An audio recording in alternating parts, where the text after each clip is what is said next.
Good morning. It's good to see you. I hope you're doing well. It is New Testament Thursday. Let's talk about the apostles today from Acts chapter 1. A lot of folks have the idea that apostles can still be appointed today. I would suggest in looking at the Bible that's not the case. In Acts chapter 1, it's the account of Matthias being chosen to replace Judas. And one thing I want for us to see in Acts chapter 1 at verse 20, it talks about, it's two quotations from Psalms. For it is written in the book of Psalms, let his dwelling place be desolate, and let no one live in it, and let another take his office. The first thing I wanted us to see is that this whole situation is peculiar to Judas's falling, to Judas killing himself. As the other apostles, as they gave their lives for the gospel, there is no evidence that someone else took their office. This whole thing is peculiar to Judas. It is talking about Judas. It is talking, these psalms are being appropriated and are being applied specifically to Judas. There's no evidence that, as I said, that as the other apostles died, that someone took their place. And we understand it's because the apostles, they had their own peculiar work. Down at verse 25, he talks about the ministry and apostleship from which Judas fell.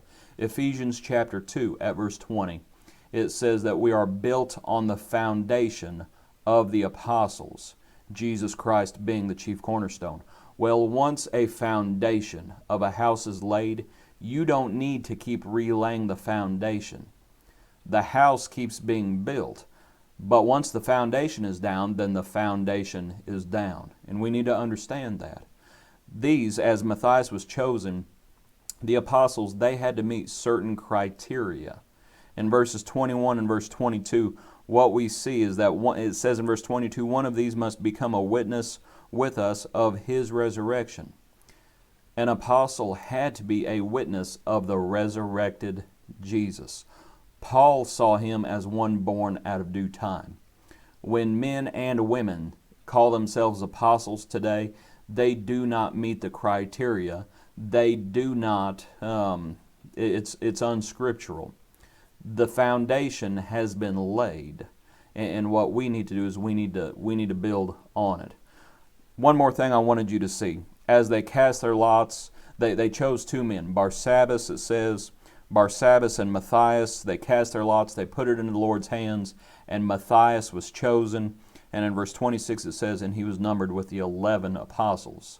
There is something peculiar about the 12 apostles. Both men were witnesses of the resurrected Jesus, but only one was chosen. And just think about the ramifications of that and think about why that might be. It was peculiar to the 12. Over in verse 43, as the church has begun, it says that many wonders and signs were done through the apostles. Not through 120 disciples, it was done through the apostles. Paul talks about that the signs of a true apostle were done through him in 2 Corinthians. And what we know from Mark 16 is the word was being confirmed. As the word was being delivered, revealed to the apostles, the word was being confirmed by these signs. Do we have apostles today? Yeah, we have apostles today because we're still built on that foundation that they laid, but men are not appointed today. Hope you enjoyed this study. God bless you. See you tomorrow morning.